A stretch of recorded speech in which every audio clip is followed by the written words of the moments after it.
There was one moment where my second group of kids, my top boy he was out with those leaders and he was doing great. But then that second group on the third lap had dropped and kind of lost contact with those places. And one of those boys, the next lap went, nope, we're not doing this. And he took off.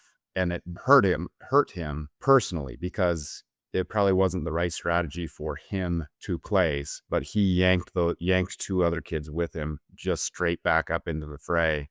And then it ended up being Tag Jessup, one of the other kids that ended up placing. But had that kid not made the move, we were not going to get that last point that we needed, and it would have come down to.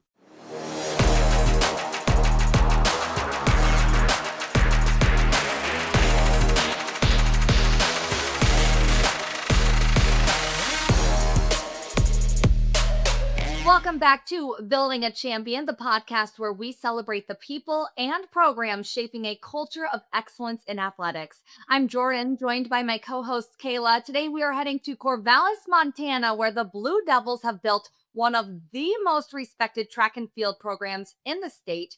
Joining us today to talk about this incredible run is longtime head coach Spencer Huls, recently named the 2025 Montana Coaches Association Coach of the Year for the boys track and field. Coach Huls has earned that honor an incredible 17 times. Remarkable. Welcome to the show, Coach. Thank you for having me. I'm glad to be here. We are so happy to have you on here. The Corvallis boys captured their third straight Class A state championship, edging out Frenchtown by just 1 point, 76-75, in an unforgettable finish. This marks the 9th state title for the Corvallis boys and the 18th combined championship between the boys and girls program. You've got quite the dynasty you're building there. Thank you. Yeah, we've had an incredible run of talent, and that's super helpful. And the kids kind of have figured out the culture of winning and how to do that. You said we won by 1 point last year, and that's true. And honestly, the last three, so those three in a row you mentioned, we've won by a total of 3.7 points. So 1 point in 2023, 1.7 points in 2024, and 1 point in 2025. So it's come down to the wire each time, and the kids have done a really great job of just finishing it out and doing what they had to do, putting points on the board in the last events that were available to us. And that was kind of marked how those 3 state championships went. I'm going to say they're That's figuring awesome. out how to get it done. Take us back to that final event with that single point separating first and second. What was it like when you realized that the team had done it again? Oh, it was pretty great. So it was the 3,200. So the mile relay was left after it. The boys discus was just finishing up, and Frenchtown had scored quite a few points. The boys shot put was just finishing up, and they had scored quite a few points in the shot put when we were going into the 3,200. So we knew we were down 6 points. We knew they didn't have a mile relay. They didn't have a mile relay in the event, and so we knew out of the 3,200, which we had 5 kids in. We put 5 kids in the 3,200 at the state meet. We knew out of those 5 kids, we needed a total of 7 points some way or another. And we had one of the top kids in the state, and he's our school record holder in the mile now and in the 5K in cross country.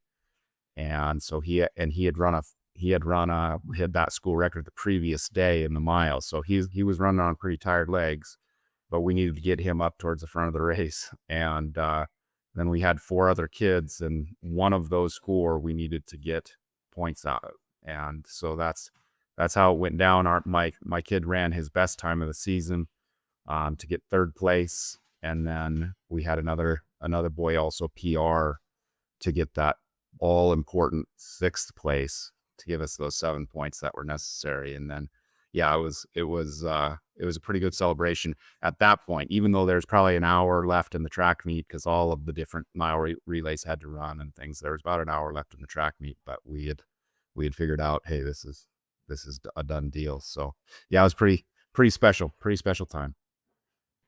I love that so much. Explain to me what the energy was like when your team was running that mile. What was the rest of the track and field team doing, and the coaches? I feel like that had to be just the ultimate high. Yeah, so it was like, and pretty much everybody knew. one of the things that has kind of marked our program is kind of the intelligence of our not only of our kids, like on a track and field level, but on, from a community level too. Pretty much all of the people that were there from Corvallis knew and were tracking throughout the day and were ready to see that race. And so yeah, the energy was pretty impressive because we had people in the stands as far as community members. We had people at our team area, which was basically after the first curve. We had people, I was at with like 200 left, so going into the second curve, we just had people surrounding the track. Not a ton of people, but enough people that there was people everywhere the whole way. And yeah, it was great energy for the kids. And there was one moment, and I'll throw a little credit to a kid who didn't place, but there was one moment where my second group of kids, my top boy he was out with those leaders and he was doing great. But then that second group on the third lap had dropped and kind of lost contact with those places. And one of those boys, the next lap, went, nope, we're not doing this. And he took off. And it hurt him personally, because it probably wasn't the right strategy for him to place. But he yanked two other kids with him just straight back up into the fray. And then it ended up being Tag Jessup, one of the other kids that ended up placing. But had that kid not made the move, we were not going to get that last point that we needed, and it would have come down to, they used to in Montana break a tie for the state championship with individual championships. So how many state champions did you have? And even in that case, we would have been tied. Frenchtown ended up with 3 individual state champions. We ended up with 3 individual state champions. So it would have been a tie anyway. So, but I mean, that one kid's move, and that I think reflected the energy of the crowd and the energy of the kids and the energy of the coaches of, hey, because the 2 miles, the longest race we have here in Montana, and we could have lost it in the middle. Instead of losing it at the end, we could have lost it in the middle. And that kid did a great job responding to that energy and moving up when it was not good for him personally, but good for his team. So Yeah, what a selfless act, and sounds like an awesome team player. yeah. And I love how much the community support comes and rallies around your track and field team too. That's really awesome. Yeah, and I think that kind of has to do with what, when you came out to the track the other day, that has a lot to do with what our track is. We in the early 2000s, the community rallied around that track facility was built with no taxpayer money. That was all donations of labor, donations of money. We didn't pass any levies or pass any bonds or anything like that to build our track facility. A group called the Corvallis Community Events Center, they built our soccer complex next door, and they built that track and football complex. And just a lot of people that noticed, hey, our facilities aren't great. We don't have the tax base of a bigger town. That's another thing about our school. We're a Class A school, which is the second biggest classification in Montana. But our town is the size of a very small C school town. And so we don't have that tax base. And so they rallied and said, hey, let's build this thing. And then because of that, we put on a ton of track meets. We do a ton of community stuff, and we really have developed that culture, that community culture of, hey, this is kind of what we do here. And so we put out some really spectacular track meets. One of our best ones we start the running events at 6 p.m. And so by the time we're done, it's full pitch black and the lights are on, and it's out in the evening, and it's a lot of fun. And we do have great community support. That sounds amazing. This marks the third straight championship for the boys, and the girls won back-to-back titles in 2023 and 2024. What would you say that says about the overall strength and culture of the program? Yeah, it's pretty amazing. My assistant coach, kind of did some research into what we call doubling, winning both the boys and the girls. Um, we've done it now 4 times. I think the most any other school in the state has ever done it is 2 times. And that's all classification. We doubled in 2012, 2015, and then again in 23 and 24. And there was one other school who did a back-to-back Huntley project in the 2000s. It was 2008, 2009, or 2007, 2008, doubled with both the boys and girls back to back. But it's a rare occurrence in the state of Montana, and it's one of those things that, yeah, we take a lot of pride in building not just a boys program and not just a girls program, but a overall program. It's one of the things. I honestly, my daughter is going to be a senior this year, and so we're looking at schools, and she's someone who has the opportunity to run at the next level. Um, and so when I started doing research into schools, and we're looking more at the NAIA level or the D2 level. So when I started doing some research into those schools, because that's, those aren't the ones in the news and the headline. What I looked at is one of the things I looked at is what programs are consistently good with both their boys and their girls, because that's the culture that I wanted to be a part of. It's not like, it's not a one-off. It's not a, hey, this is the one time we were good because we had good kids, or hey, we're really strong on the girls side, which means that we have, and because with NAI and D2 coaches, you don't have usually don't have 2 staffs, you have 1 staff, right? And so we want to look at that staff and say, hey, that they're doing what's right for kids, they're building the right type of culture, they believe in one of the things I believe in is a program first mentality versus individuals first mentality. And that's what I see when I see both boys and girls, or both men and women at the collegiate level succeeding. So I've chatted with some really good ones. I'll have to send some recommendations on to you that'd be because great. we've Yeah, had I some really good appreciate ones that. on this podcast. Yeah, that'd be amazing. I'd appreciate that. So I did hear kind of about a cool little tradition that you guys have. You and your staff make predictions on the bus ride home from the state meet, guessing how many points you'll score the following year. Tell us where that started and what it means for your program. well, so one of in 2008, we had our first shot at a state championship, and we blew it. And honestly, that was really good for our program, because a lot of those kids were back the next year, and man, it was a sting. Man, we should have probably been 20 to 25 points better, and we ended up losing by 1, I think, or 2. I mean, it was close, but there were lots of ways that we could have won that state championship throughout both days. And it stung, man, it stung hard, and it stung us all. And so the very next year in 2009, my boys program, that was the boys were the team that could have won that year. The next year in 2009, man, they went on a tear. They won every single track meet we went to, no matter the competition. We went to AA meets, we went to meets with out of state competition. It didn't matter. And honestly, I tried to lose one of our last regular season meets. I sat all my varsity kids and put all my JV kids in it, even though it was a varsity meet. And I'm pretty sure those varsity kids got a hold of the JV kids and said, "Hey, we're not losing this season, and you are not losing this meet."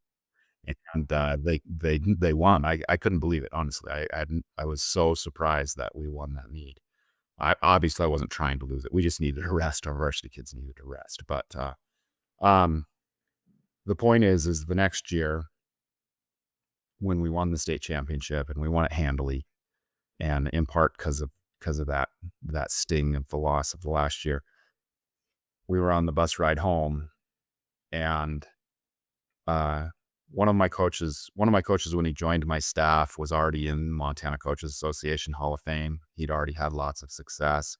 He moved to the area to be near his daughter, and so that's one of those things with getting great staff, is just being being in the right place at the right time, recognizing and understanding and saying, "Hey, come help me," And so he did a he set the tone for us, not just in that way, but in the picking the points, because that was our first win, our first huge victory, and hey, we're happy and everything is great.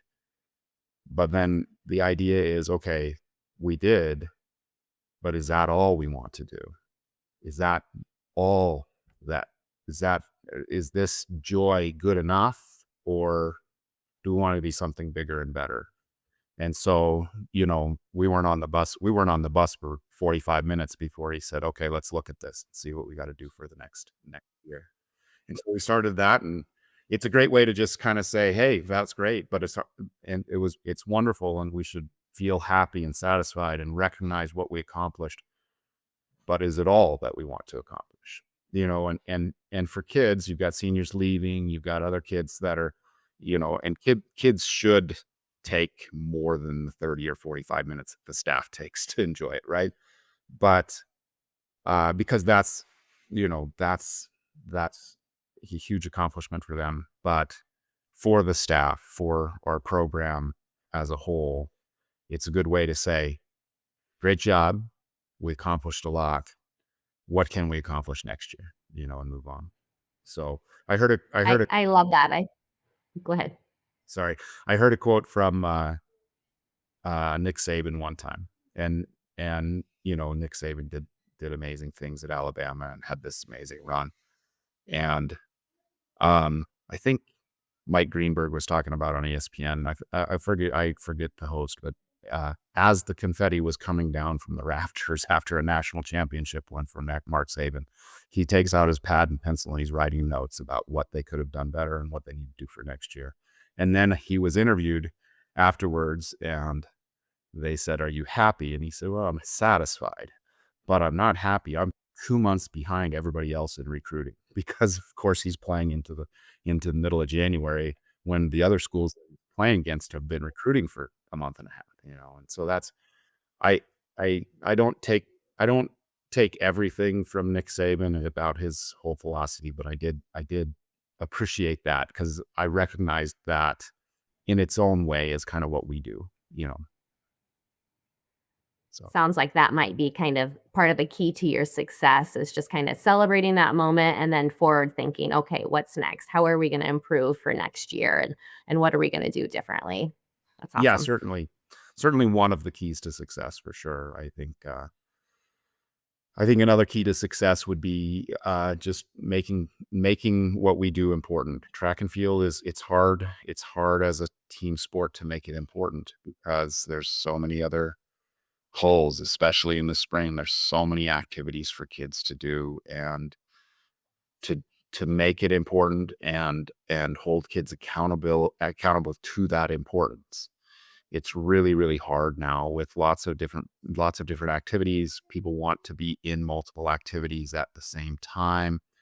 Some people can pull that off successfully, but we believe so highly in holding kids accountable to the sport. Does track and field have to be the most important thing in their lives? No. Should it be? No.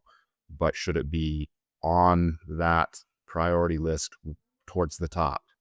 Yes, it really should be. And if it's not, then we have number one, have consequences, and then after that, if there's continued lack of prioritization, we evaluate whether that is something that the kids want to do or not. And unfortunately, some kids have decided that's really talented kids, and that's the important part.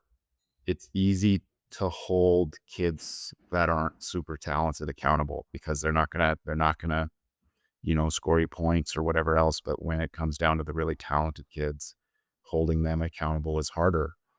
Um, and honestly, those three state championships that we won by 1 point each, or 1.7, 1 point.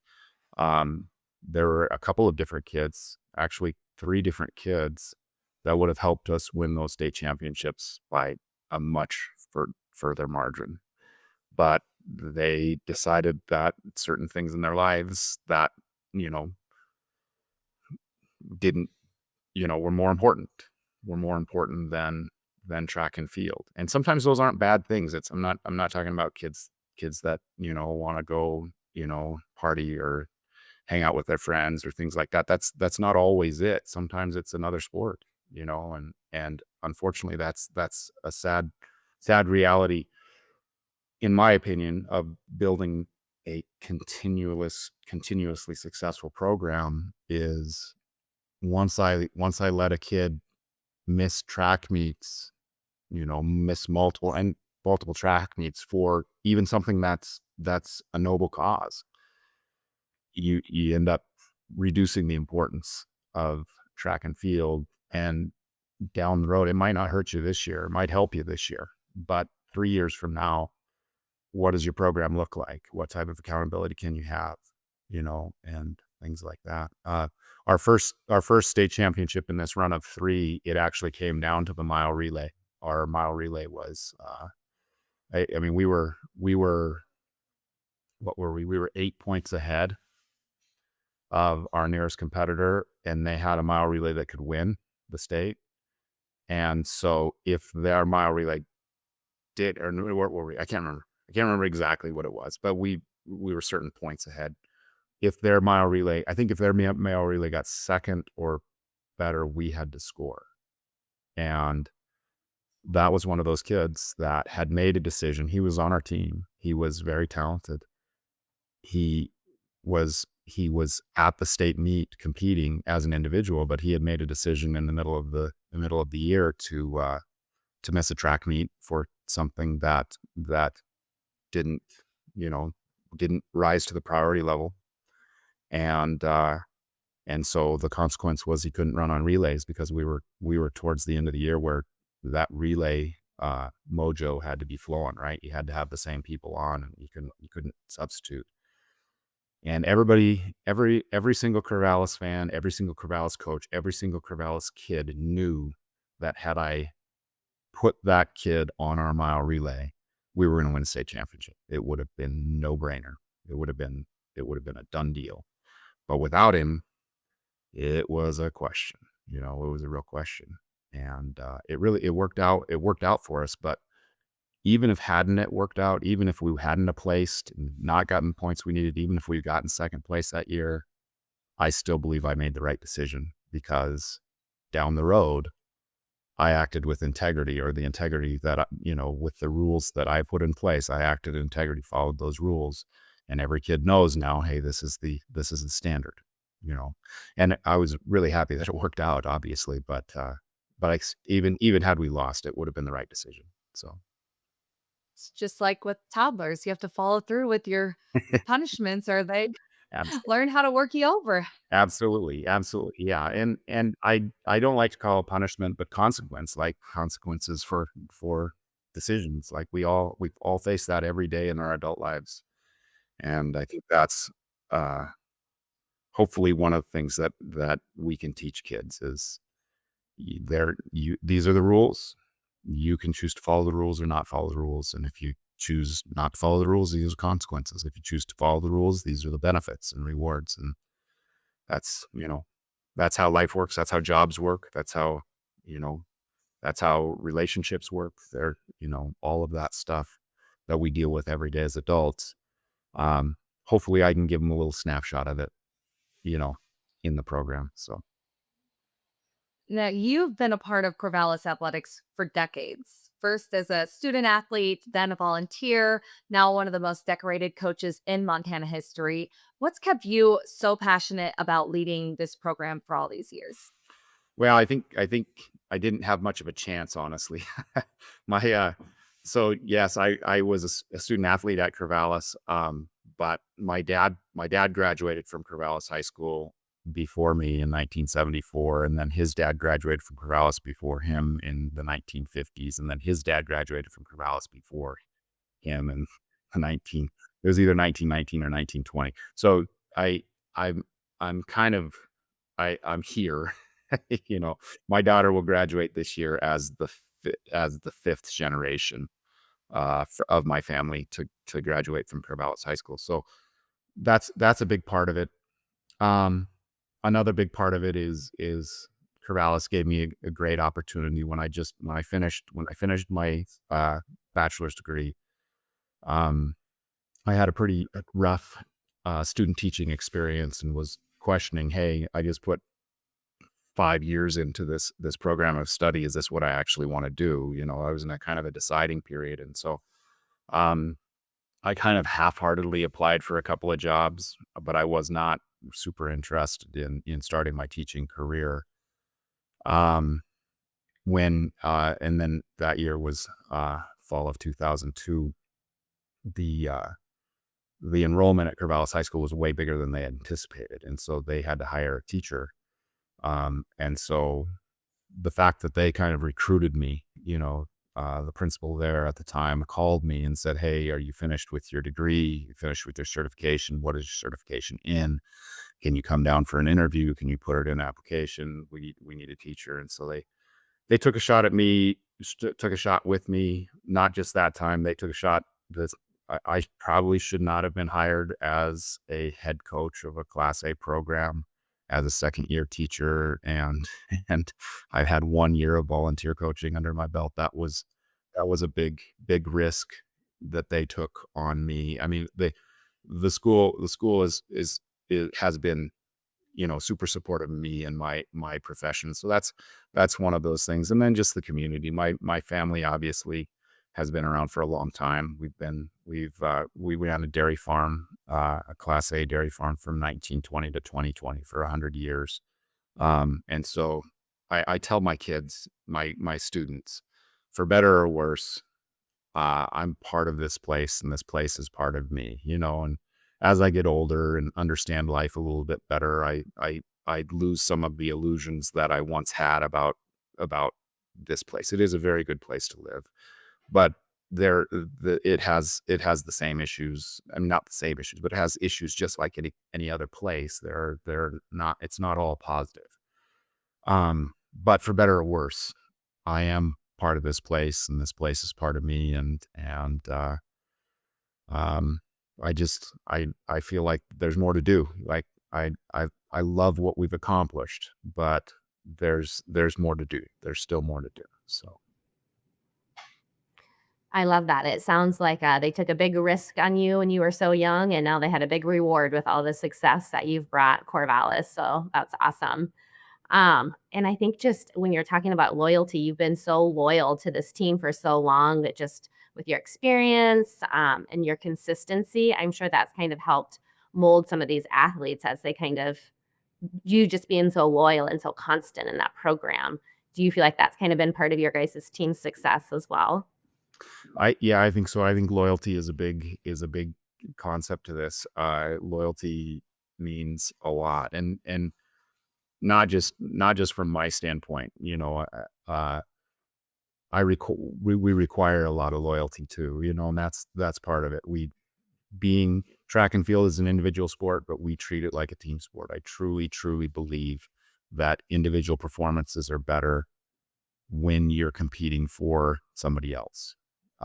We just when you have to well, when you have to get that sixth place, when you have to get that sixth place to win the state championship, it's not easier to PR, but it's more motivation to PR. And um, if I want loyalty from my students, from my athletes, from my team, how can I not be loyal, right? How can I not show that same level of dedication? And I think that's something that's super important in life as well, right? Like leaders, if you're a leader, you get what you give, right? You get what you give, right? And if you don't show that dedication, if you don't show that loyalty, if you don't show, hey, this is important.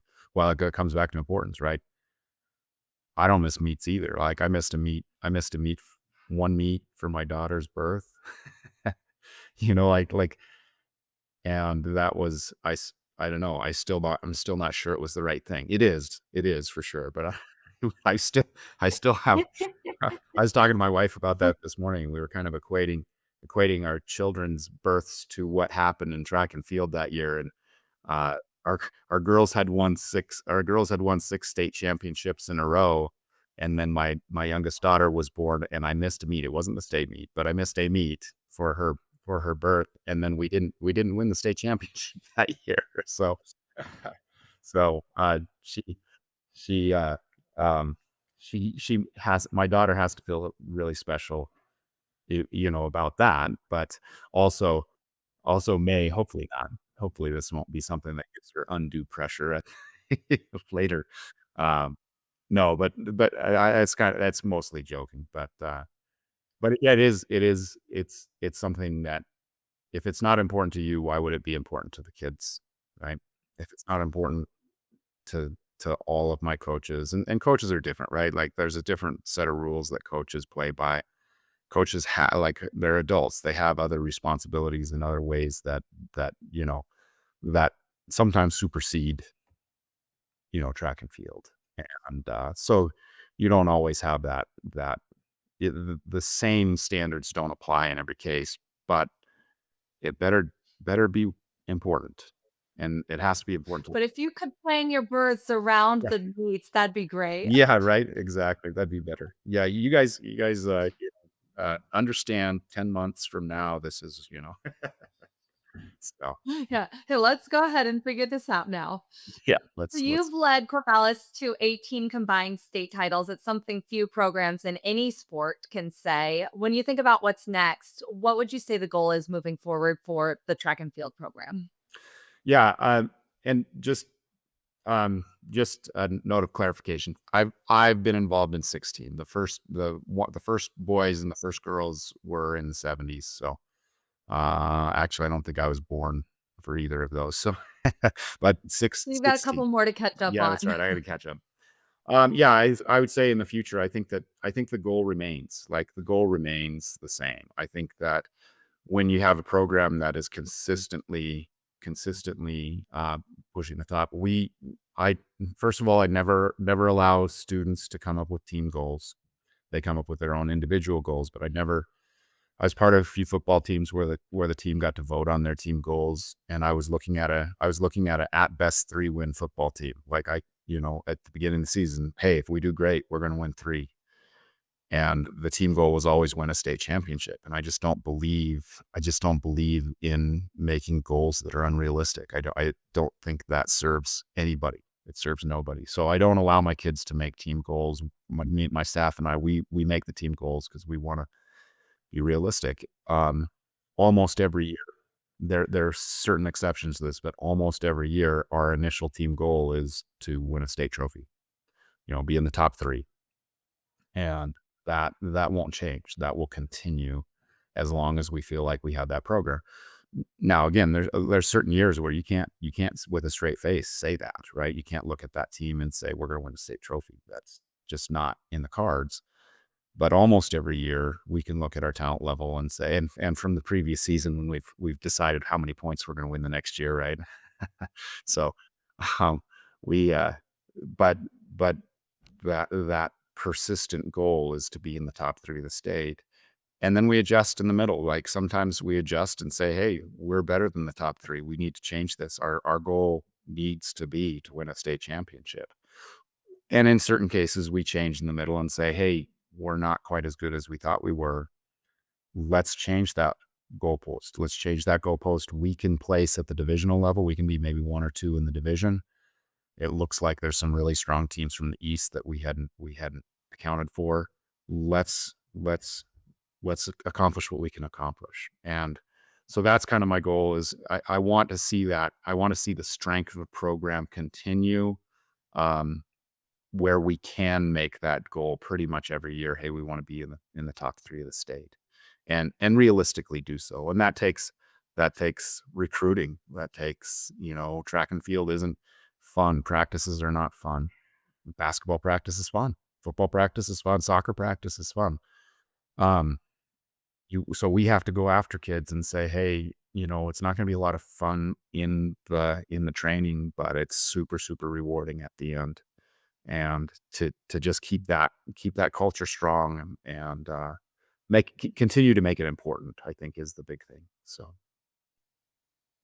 All right, coach, it's time for our favorite segment, game time decisions. I'll all right, ask quick questions. You provide quick answers. You ready? I'm ready. Okay.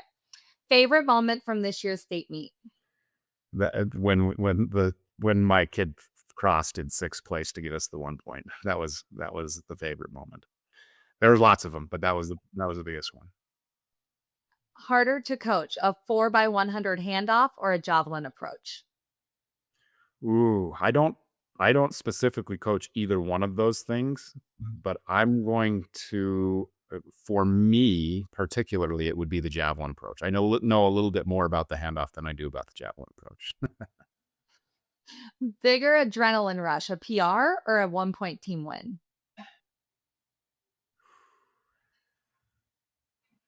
That's tough. I would say a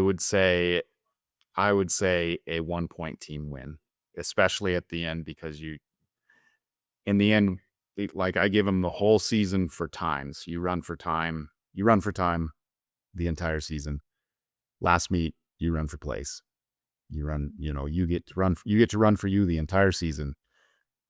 State meet, you run for us. You know what I mean? Get a place. So,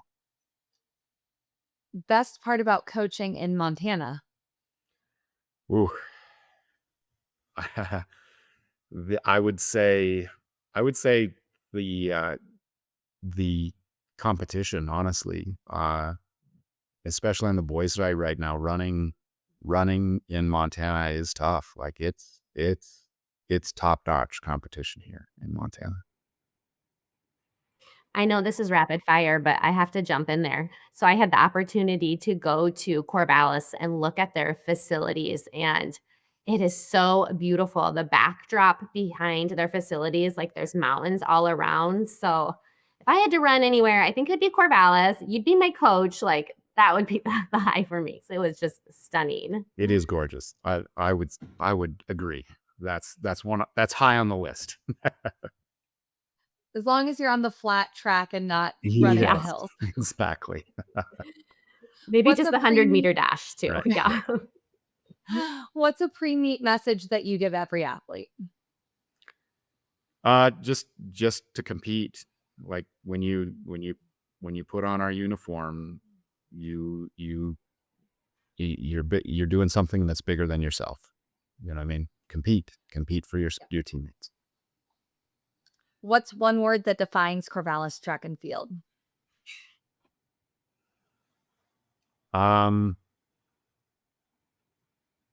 Consistency, I would say. Right. And the real question here, how many points are you predicting for next year's meet? Oh gosh, I don't have the paper in front of me. I think we predicted more for the girls than the boys. I think we predicted 89 for the girls, and I think we predicted 65 for the boys, which may be enough. Like I said, I think that we lost a lot this year, but I think everybody else lost a lot too. So Love it. Awesome. Perfect. Nailed those minute questions there. Coach, this has been such a fun and inspiring conversation. Congratulations again thank on you. another championship. Just stacking them up over there. Also on your Coach of the Year honor and on everything that you've built in Corvallis. It's clear that your program's built on values, vision, and consistency, all of the above. Thank you. I appreciate it. Yeah, it's been great talking with you guys, and thank you for the honor. It's humbling to be asked to do something like this, so I appreciate it. Absolutely. We are glad to have you. And that is going to wrap up this episode of Building a Champion. Don't forget to subscribe, leave a review, and share this episode with a fellow track fan. Until next time, keep striving, keep growing, and keep building champions.